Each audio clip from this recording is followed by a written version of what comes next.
In this video, we're going to talk about how you can build your exact blueprint for your beard and skincare routine to master your look, to look and feel your best. Most guys, we want to take care of ourselves, but don't really know where to start. Women, they were given routines from a young age and passed down information from her mother and her mother before her. But guys, we were kind of just handed a soap bar and had to try and figure it out, which led to the classic product graveyard that we all have, just filled with products in our cabinet or in our drawer that's just collecting dust because we either don't know what to do with it or it didn't work for us, and we're left continuing to guess. So by the end of this video, I want to make you be the top 1% of men who can stand out in the crowd just by spending 60 seconds a day taking care of their look. Now, back in the day, about a decade ago, I was you. I also had no idea what I was doing. And where I started, it was with really oily, acne-prone skin, where the best solution that we had was Proactive, which later we learned is actually worsening oily, acne-prone skin. But we'll get to specifics on things like that later in the video. But realistically, the thing that I've learned over the last 10 years to get to this point was building systems around my life and trying to create high leverage routines to which you have to do the least amount of effort to get the most benefit. Think the 80-20 rule. And throughout that process, aside from the actual systems themselves, I also came to realize that grooming can be what I call the top of the downward spiral. So it's a great way to build momentum in life towards self-improvement and going towards bigger and more difficult goals. It's the lowest hanging fruit version of self-improvement. It's the first thing that you can do that's the most simple, that you prove to yourself that you can take care of yourself and continue to improve on a daily basis and show up for yourself, show up for the man in the mirror every single day. Think of it kind of like Jordan Peterson's Make Your Bed, except for grooming. And that mentality is not something that I hear shared a lot online or especially amongst men, but it's something that I've now shared with a few thousand guys in person at different farmers markets and pop-up markets in the Charlotte area, and it's really resonated with a lot of guys. And that reframe plus systems has really been the thing that's unlocked this for a lot of guys. So I really want to nail this home and think of it like this. You're trying to build a new habit and you're all excited, you're really motivated, and you're building a routine around the energy, the activation energy around this routine. And unfortunately, you're kind of setting yourself up for failure by doing this because the motivation is designed to be a short-term fix.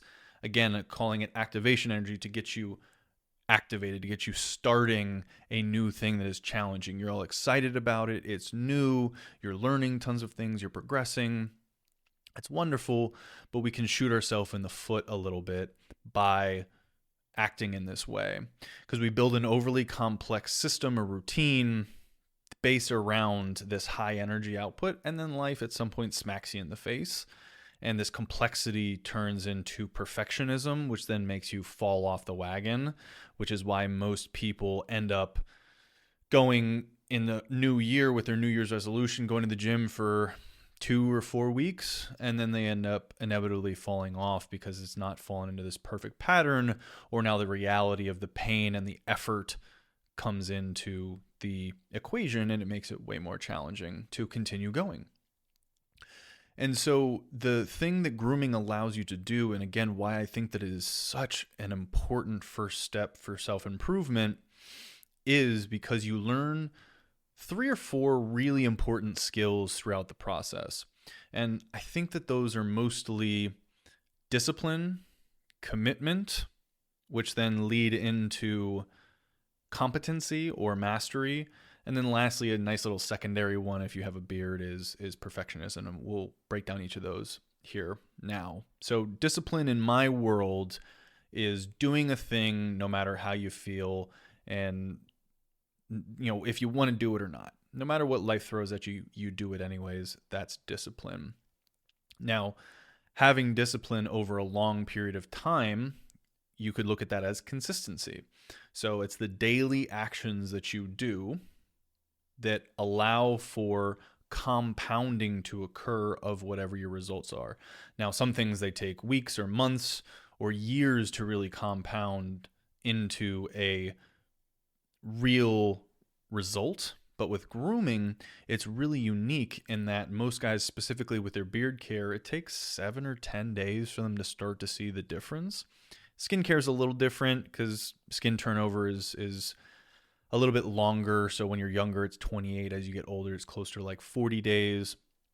But at the end of the day, while you're building these skills, including perfectionism, and I guess getting over perfectionism, you're not building the skill of perfectionism, but you're, at the end of the day, what you're doing is you're growing momentum, this positive momentum that will then transfer into other areas of life. So if you've ever been somebody who's been active, you'll know that there's a difference in your workout time and how you feel. If you're able to get that workout in the morning, you are really riding a high for the rest of the day. And your day just feels way more simple and easy to deal with.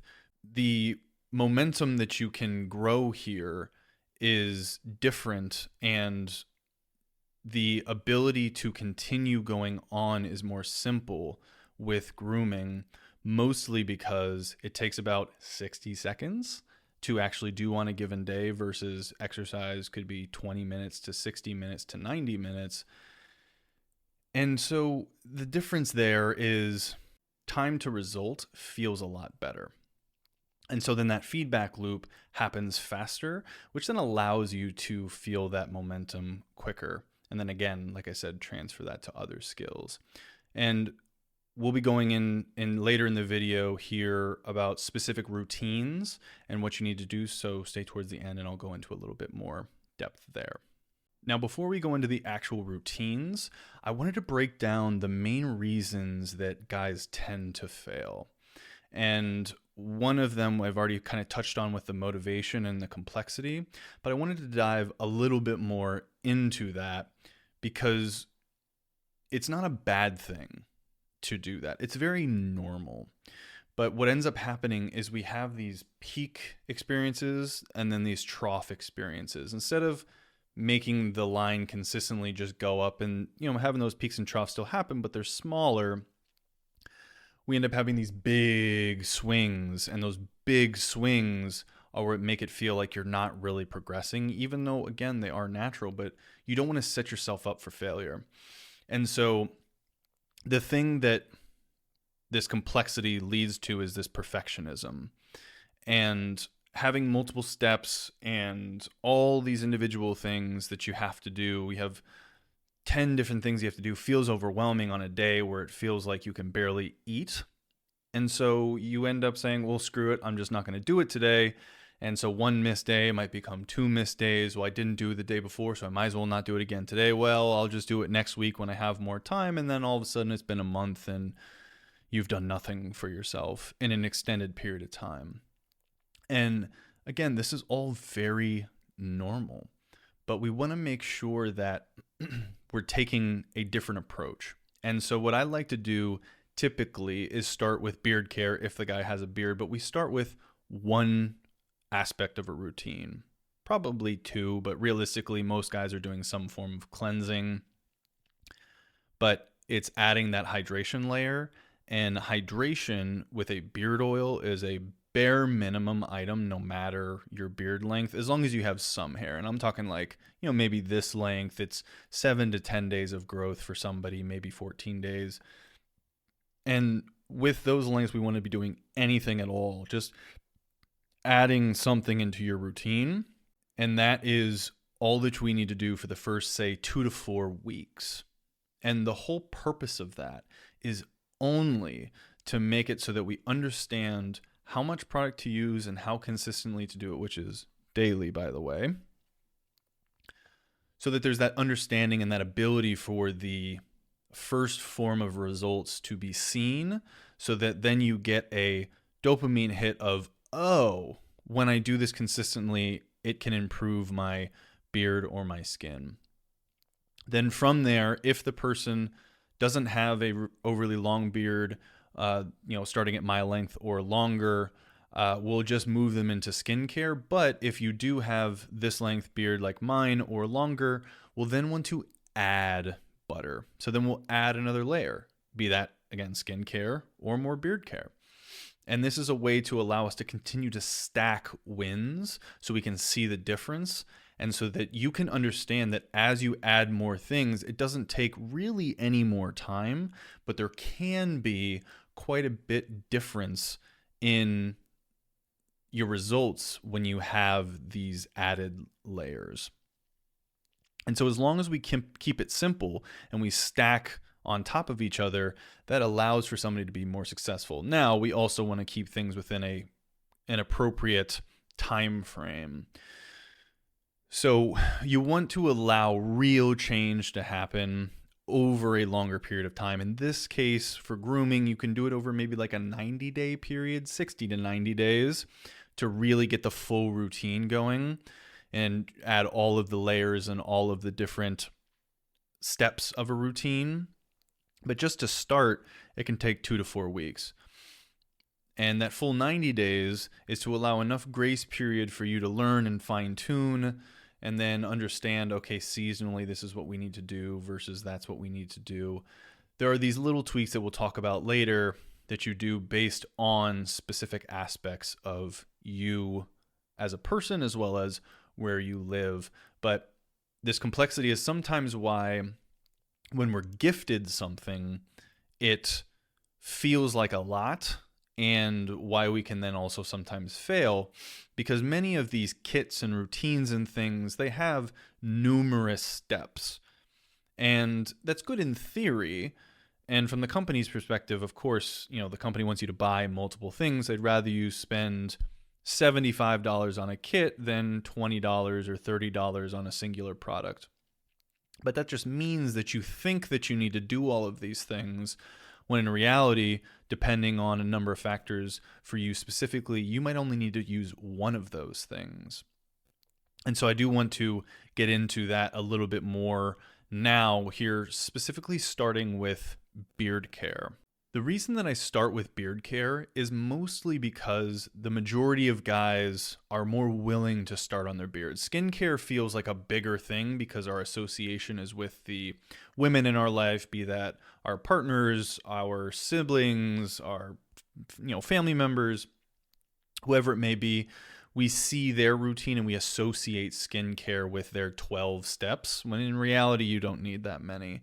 So beard care is a good starting point for a lot of guys. And there's a reason that there's a lot of variability, and there's a reason that everybody needs their own specific routine that's slightly different for them. And the big reason for that is genetics.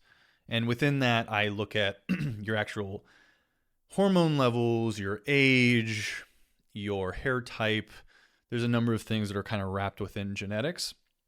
But the biggest thing, especially with beard care, that affects how much growth you have, the density of the hair, where it grows in some places and not in others, is mostly around the sensitivity to what I call kind of the hair factory. So each hair has its own follicle that is its own little factory to make that hair.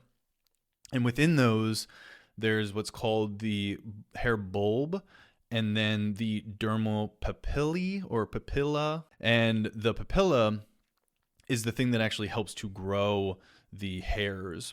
And the sensitivity of those papilla to the androgen hormones, or how well or how sparsely your beard will grow in.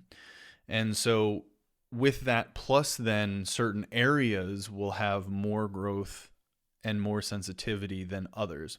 So one of the common ones, especially for younger guys, is to have kind of like the goatee growth and maybe some on the chin, but the cheeks could be a little bit less grown, which is very common and something that could change over time because as we age, our sensitivity in different areas change. So that's why there's kind of the joke that the grandpas always have hair coming out of their ears and out of their nose, is because as we get older, it just so happens that the sensitivity of those areas for those androgen receptivity, that sensitivity, changes as we age. And so that can work for you as well. So you could be a younger guy and maybe not have the beard that you want, but then as you get into your 30s, 40s, 50s, it can continue growing in. And so then now all of a sudden you have a beard. But in the meantime, just rock with what you got. You know, I guarantee you there are guys that are trimming their beard to look like how yours does naturally. So don't get too upset about that. But I know that's sort of a big aspect for a lot of guys. So you have these genetic factors that can help to influence things. Before I actually move on to beard care, I wanted to make sure I touched on different hair types as well. And then I'll quickly do age, and then we'll move on to the other ones. Because these are a little bit more confusing and still have some impact, where the other ones are a little bit more, what would I call mainstream. So the hair type does not inherently connect to ethnicity, although there's obviously there's reasons that there's connections there. But your hair type is more important than the ethnicity. And it just so happens that straight and wavy hair is more Mediterranean based, and then curlier or coiled hair is more African based. But it's more the hair type. It just, there happens to be those connections. So for straight for straight and wavy hairs, they absorb oil really easily and can more easily move hydration, especially natural hydration, the oil that's naturally produced in your skin, can more easily move along a straighter line, and you're less likely to get ingrown hairs. It can still happen, but it's less likely. Versus the curly or coiled hairs, the natural sebum is not able to travel along a curled line as easily. So hydration is doubly important, and we might want to look to add a little bit more hydration, but the more important aspect is that exfoliation, because those hairs can curl into the skin and go back into the skin. And so we have to make sure that we're keeping any of the dead skin removed as much as possible. So there's the chance that we're at closer to 2 times a week for exfoliation there. But for the beard length, those are relatively simple. Like I had mentioned earlier, if you have a short beard, you're just rocking with a beard oil. You still want to wash your beard, but you just need to rock with a beard oil up until maybe you're at that 4 to 8 weeks worth of growth phase. In which case, if you're looking at my beard, it'll be maybe more like this-ish length. But once we get to here at my chin and sort of goatee area, that's where we have more of the medium length beard, and anything past that, we're going to add a butter into the mix. And definitely at that point, we're going to look at adding conditioners and potentially a water-based serum or mist or something to really make sure that we have enough hydration. So then, aside from that, the other main thing is your problems that you're currently dealing with. So there's more of the traditional itch and flakes. Then there is patchiness, which we've kind of already discussed, and then the dry and brittle, which is usually somewhat associated with itch and flake, but they are slightly different. Itch and flakes can be purely from the dryness of the skin, and it's mostly the itch and flakes are more from the skin's focus. Most people are hydrations. Some people, they have a bacterial or a yeast issue, which is a fully separate thing, and you do need to kind of test both, but most people it's safest to start with the oil situation and make sure that is dialed. If that still does not work, then you might want to look at something that's a little bit more medicated, typically a medical wash, not exactly Head and Shoulders, but something that's sort of similar, that's more of a specific beard wash. And then for the dry and brittle, that tends to be a blend of follicle level issue, plus then the actual hairs themselves are not well hydrated. So that's where you can kind of start to get split ends. And the hairs themselves are very easy to break. And again, that's more with more length versus shorter. And again, we can easily solve that with butter and a conditioner as well. And then the very last thing are your goals. It's different recommendations if you're just trying to keep your beard at the length that it is, or if we're trying to grow it longer. So if you're trying to grow it longer, we'll work you into the phase of the length that you're trying to go into, versus maintenance is just a one and done, just do this, and we'll fine tune it slightly depending on some seasonal changes. But in terms of a high level routine, we're just going to wash our beard with a dedicated beard wash, not a bar of soap, not a shampoo for the scalp, but we're going to wash it 2 or 3 times a week. Most people can be 2. 3 if you're a little bit more active, or you sweat more, or you're outside a lot for your job, or you just did like lawn work or something like that. We want to make sure that we're exfoliating 1 time a week, yes, underneath. So if you have a shorter beard, you can use something which we'll also use in our skincare, which is more of like a exfoliating glove or a towel or something like that. If you have a longer beard like mine, actually these stainless steel combs were a huge change for me. Like, this was a huge game changer. So I didn't have to wash as frequently, but I still was able to knock off any buildup or debris that was inside of the beard, because those wooden ones just, they're not stiff enough. They just don't do enough. And then all that we're doing is then hydrating daily. And then it just depends on your length of beard, like we had discussed a little bit earlier, and then your problems, if we're going to increase or decrease that hydration and the number of products that we end up using. Now, there are a few other little things that they're a little bit more advanced, but we want to look at seasonality. So winter, we want to increase our routine dosage slightly, mostly because the winter air is very cold, and so it steals a lot of the moisture from the air, especially if you're used to a humid climate. It really strips a lot of the moisture, and so your beard and your skin will be way more dry. And so we want to increase our dosage slightly because of that. And then same thing if you're in a climate that is more desert, because it is on average going to be way warmer and there's zero humidity. That's another thing that we want to look at, slightly increasing the dosage for your beard. Now, there are some similar things with your skin, but we'll get into skincare here right now. Now, for skincare, I want to start off with, I am not a dermatologist, so I'm not going to go into hyper depth on which individual products to use and how much to use. I'm going to leave that to people that study that in much more depth than I do. But from a very, very high level, we're going to be cleansing, hydrating, and protecting the skin. Really, no matter what your skin type is, that's what we need to be doing. And it just matters what kind of cleanser we're using. Are we doing a single layer of hydration, multiple layers of hydration, and then what are we using to protect? So the main skin types are oily, dry, combination, and sensitive. Oily, there's excess oil, tends to be for younger guys, which is why it's more acne prone. So with that, we just don't want to overwash.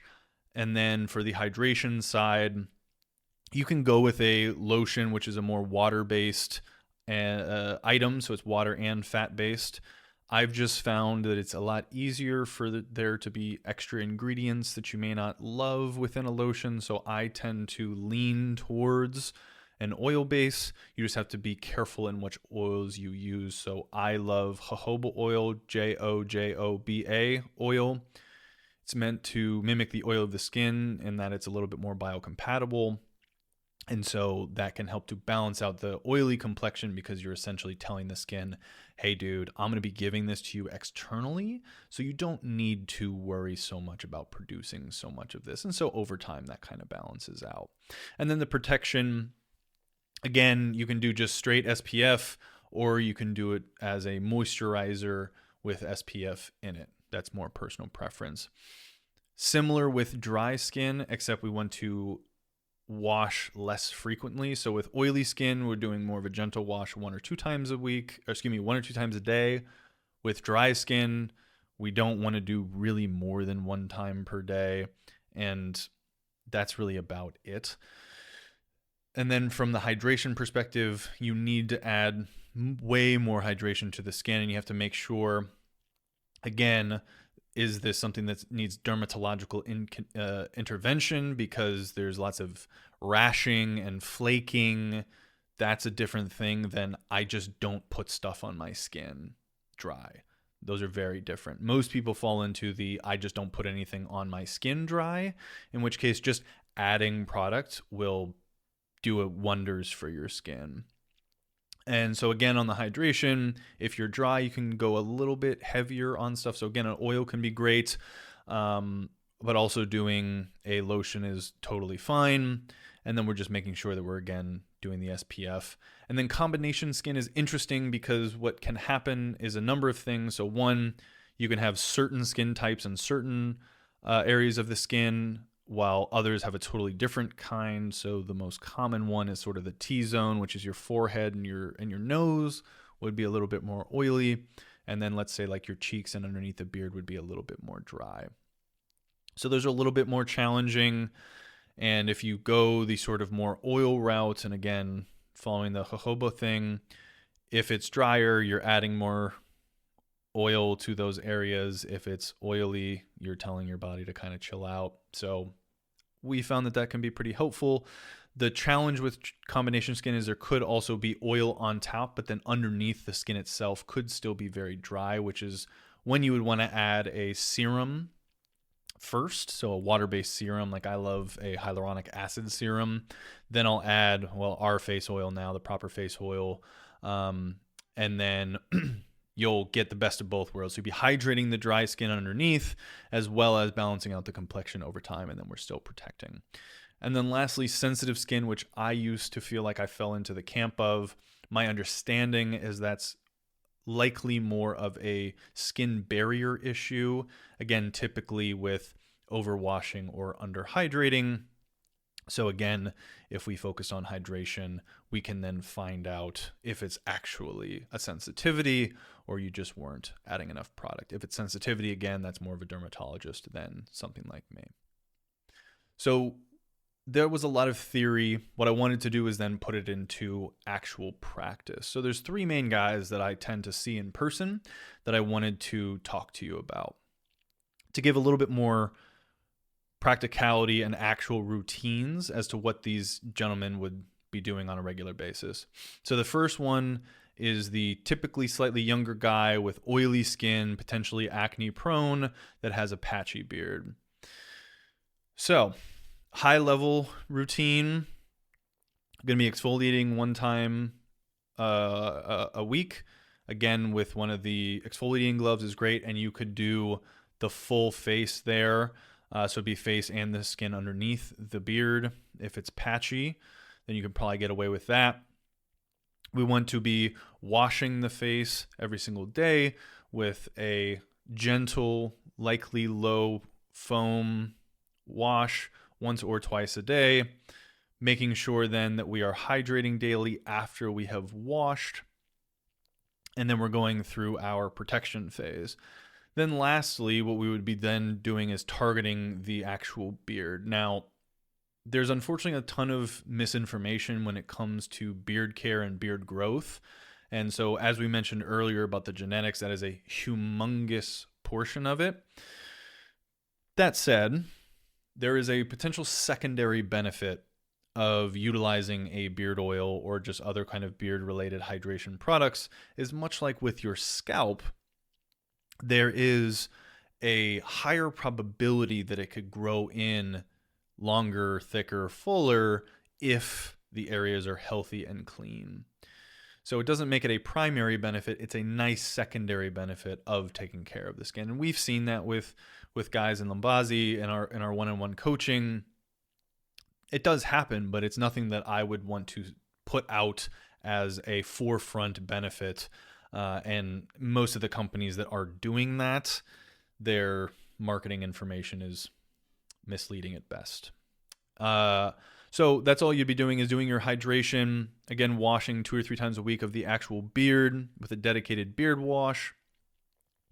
And then again, most guys with patchy beards, they have relatively short hair, and so you're probably just going to be using beard oil. Again, probably between 2 and 4 drops. If you're kind of at that 7-day mark, probably 2, maybe 3 drops. Once we get closer to 2 weeks, you're probably closer to 3 or 4 drops. And you're going to fine tune that for yourself a little bit. You'll be able to tell if it's a little bit dry at the end of the day, probably add a little bit extra. If it feels a little bit saturated towards the end of the day, reduce by 1. Pretty simple. And then just give yourself some time, and don't look at other people as something that's envious. You probably have great hair. I do not. So there's benefits of both. The next case study is the typically dry skin with then a decent beard, but it's still maybe itchy, flaky, or dry and brittle. And so we want to break that down now. So the dryness, again, we want to try and understand, is it a dermatological issue, which could be metabolic or genetic, or is it just I'm not using product on my skin, or I'm not using it daily? And most guys are going to fall into the latter, in which case we would want to follow something like this. So again, we're going to be washing daily, but in the beginning, because our beard is more dry, we're probably going to just stick to 1 time a day. And we're going to be, again, using a gentle, low foam wash, because otherwise all of those suds will just be stripping the crap out of your already dry skin, and we don't want to do that. Dryness can sometimes also be associated with some need for extra exfoliation, but we still want to be careful here because the skin is dry, and then if we take off the top layer, we could be making it rather raw. So still doing once a week, but maybe a little bit more gentle, because again, we want to take off this dead layer of skin and then refill that new skin with proper hydration. And speaking of hydration, with these guys, again, we're probably going to want to start conservative with just 1 step of a skincare routine. You'll probably end up choosing a lotion, but if you really want to take it to the next level, we've had guys that were doing that end up going to our face oil, and then that's a totally different world for them. But everybody has their personal preference on those things. And then lastly, protecting. So it's really dry, so it's going to be raw. So SPF and protecting that skin is very important. I believe the recommendations these days are over 30, but it seems to kind of change. I think it was at 45 at one point, and then it's 30, and it's back to 45. I don't know. Look at the most recent recommendations for how much SPF to be using on a daily basis to protect your skin. And then for the beard, this is really the big one. So if it's about this length, and especially if it's longer, there's a specific protocol that I suggest to guys for the first 10-ish days, 10 to 14 days, and it's actually doubling the amount of product. And I don't mean doubling in that you use twice as much product once a day. It's using more product, so you need the same amount of product more frequently. So typically there's just been a lack of use of product, or not using enough or the right products. So when it's flaky and itchy, that's really typically a lack of proper oil usage or not using enough. So some guys, even with all this hair, will just be using 1 or 2 drops. At least with our beard oil, you'd probably be, again, at this length, doing more like 6, 7, maybe 8 drops if you're getting some grays. And again, focusing into the beard, we're trying to get into the actual skin and get underneath the hairs and focus on the actual skin. And then we have butter.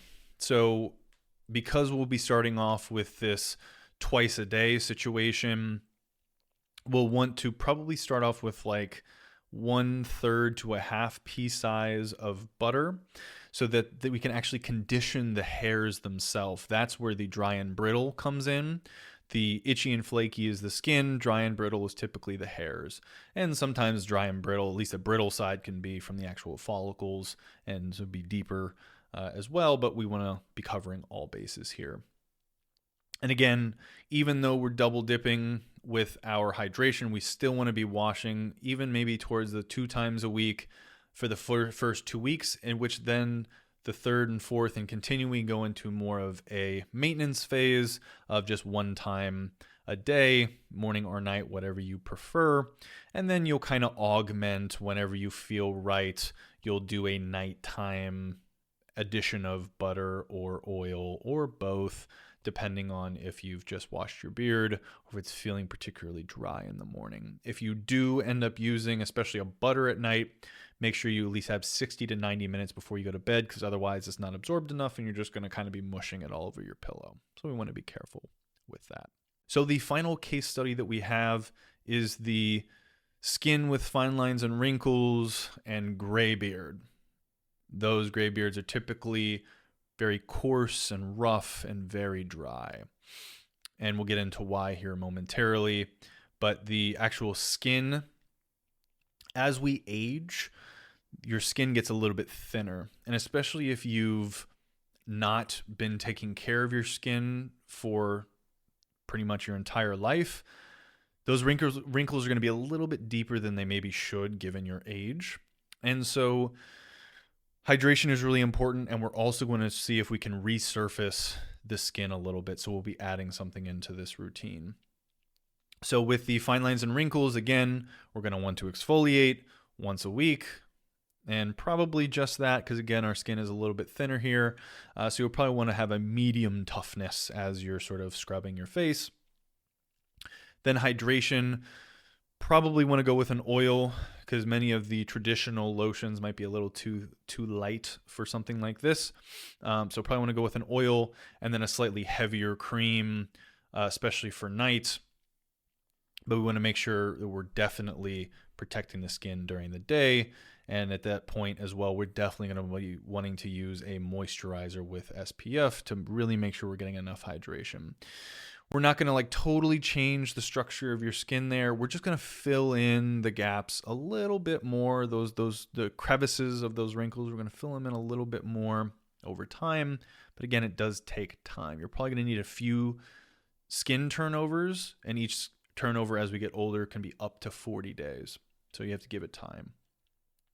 The difference here is nighttime, we're definitely going to want to have an additional routine, where the others you could probably get away with doing it once a day. Here, we're going to probably want to do our skincare twice a day, and we're going to make an adjustment at night. So we'll probably want to add, aside from our serum, lotion / oil, we're then going to want to replace the SPF with then some form of a night cream. Some people really like retinols. They're a little bit aggressive, and for thinner skin, that might be a little bit problematic. So look at an AHA night cream. And so it's a lessened version of a retinol, which means that it takes a little bit longer to get the benefit, but it changes the surface of the skin over time. And because it's a heavier night cream, you're not touching your face so much. So again, as long as you allow it to absorb into the skin, you'll be doing pretty well there. And then for the actual beard, because we have these grays, the reason that the grays are a bit more coarse and dry on average is because the actual structure of the hair has changed. So once the hair loses its pigmentation, think of it in a way to where if there's 3 quadrants of structure, you've lost 1/3 of your structure, so then the other 2 have to fill in. It's very oversimplified, but roll with it for now. So that is why the structure gets really rough and prickly and coarse, and especially really dry. So this is when we'll start to recommend that guys, even if they have a slightly shorter beard, they'll still be either using more beard oil than I would typically recommend for that length, or at a slightly shorter length, we'll start adding some butter in. So if we're kind of at that, again, on my beard, sort of this shorter 2-week-ish length, you can get away with some oil, but we'll probably be adding a little bit more. And so instead of the typical 2 to 4 drops of oil, if it's the shorter length, I'll probably have you at more like 4 or 5 drops of oil, potentially 6 if it's closer to a medium length.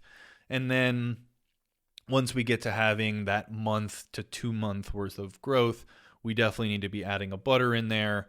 if we're on the shorter end of that range, we'll want to be looking at adding maybe a third of a pea size to a half pea size. If it's all gray and you're my length, we're looking at a good probably 8 drops of beard oil plus then half to a full pea size of butter. And that'll really help you out quite a lot, but it's not going to take your roughness from a 7 to a 3. It'll probably take you from a 7 to a 5, maybe a 4. If you're adding some brushing in there, and then you add some conditioner, things like that. It's just grays are a little bit more challenging. And so then lastly, I just wanted to do a quick recap just to help those who were not in those main 3 cases. So for skincare, we want to do that first in our routine because our skin is the cleanest, both our hands as well as the skin itself. And so it's the most open from the warmth of a shower or just washing your face. So we want to cleanse first. Then we want to do hydration. That can be single step or multi-step. If you're going to do multi-step, serum, oil, and then a moisturizer is typically a good one. And then lastly, protect, which the final step of the moisturizer could just include your SPF. And then beard care, same thing. We are washing 2 to 3 times a week. We are hydrating daily. If you have a beard at all, you should be using for sure at least a beard oil. If you have more length, kind of similar to mine, we want to look at adding a butter in there. And in both beard care and skin care, we want to make sure that we are exfoliating the skin at least once a week, which could be done through chemical products that kind of work as a peel, or you can use something more physical like a product that has exfoliation in it, or more manual stuff like the glove or towels or stuff like that if you would prefer that. But that's it. I know that was a lot of information, but when you really break it down, it is very simple. But if you want some help to fine-tune your exact routine for you specifically and where you are and your goals, look at the link in the description and we can help walk you through exactly what you need over 30 days. That link will bring you to our diagnostic quiz, which can help set you up with the appropriate kit for you. And then that'll help inform your coach to help you out best. So I hope that was helpful, and we'll talk soon.